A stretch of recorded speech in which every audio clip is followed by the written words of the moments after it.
আসসালামু আলাইকুম। আমরা যারা বীর মুক্তিযোদ্ধা আছি এবং তাদের সন্তান আছি, তাদের নিয়ে আসলে সাধারণ মানুষের এত চুলকানি কিসের? সে বিষয়ে একটু কথা বলি আপনাদের মাঝে। আসলে এটা কোনো ভিডিও টপিক নাই, তারপরেও মন থেকে বলতে হয়। কারণ যারা মুক্তিযোদ্ধা আছে, তারা রাস্তাঘাটে গেলে, দোকানে গেলে, "ওই মুক্তিযোদ্ধা আসছে।" বিশাল একটা কথা কিন্তু মানুষজন বলে থাকে। যখন এই নতুন সরকার আসছিল, তখন বলে, "দেখি এবার এই সরকার মুক্তিযোদ্ধাদের ভাতা বন্ধ করে দেবে। এবার মুক্তিযোদ্ধারা কেমনে চলবা?" একেকজন মানুষের কিন্তু একেক রকম সমালোচনামূলক কথা। যেগুলো ১ম পর্যায়ে কিন্তু বীর মুক্তিযোদ্ধাগণ নিশ্চুপ ছিল এবং কারোর কোনো কথার জবাব দিতে পারত না। এগুলো খুবই কষ্টদায়ক এবং বেদনাদায়ক একটা বিষয়।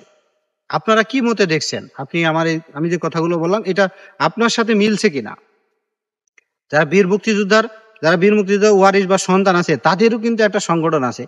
যদিও সেটা মন্ত্রণালয় থেকে স্বীকৃত নয়, তারপরেও সারা বাংলাদেশে কিন্তু তারা সন্তানদের নিয়ে বা বীর মুক্তিযোদ্ধার সন্তান কিন্তু একত্রিত।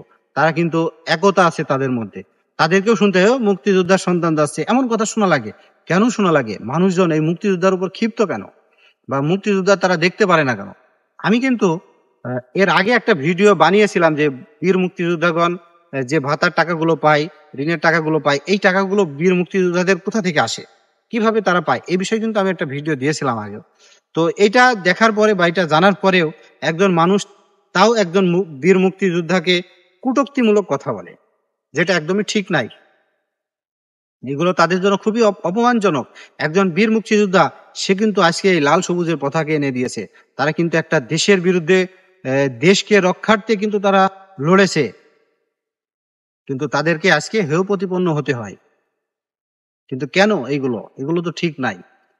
তবে যাই হোক, এই সরকার কিন্তু এখনো মুক্তিযোদ্ধাদের বিষয়ে এরকম বড় কোনো পদক্ষেপ নেয়নি। যেগুলো নিলে বা যেগুলো নেয়ার কথা ছিল বা মানুষ যেটা আশা করছিল যে এরকম পদক্ষেপ নিবে, তাদের সবার ভাতা বন্ধ হয়ে যাবে, এরকম কিছু। কিন্তু না, কিছুই হয়নি।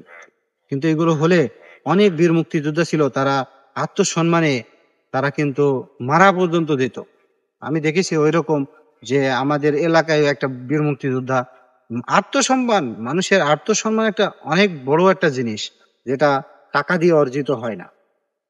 তো যাই হোক, এই বীর মুক্তিযোদ্ধা এবং তাদের সন্তানগুলো তারা যেন বাংলার জমিনে বীরের মতো বেঁচে থাকতে পারে, তাদের সম্মান আগিয়ে থাকে, এই লক্ষ্যে কিন্তু আমাদের কাজ করা। এবং আমরা যারা বীর মুক্তিযোদ্ধা এবং তাদের সন্তান আছি, তাদেরকে একত্ববোধ থাকতে হবে।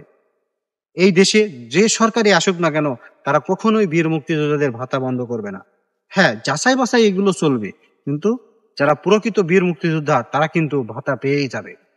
তো আমি যে কথাগুলো বললাম, এই কথাগুলো আপনার কেমন লেগেছে একজন বীর মুক্তিযোদ্ধা বা সন্তান হিসাবে? অবশ্যই কমেন্ট করে জানাবেন।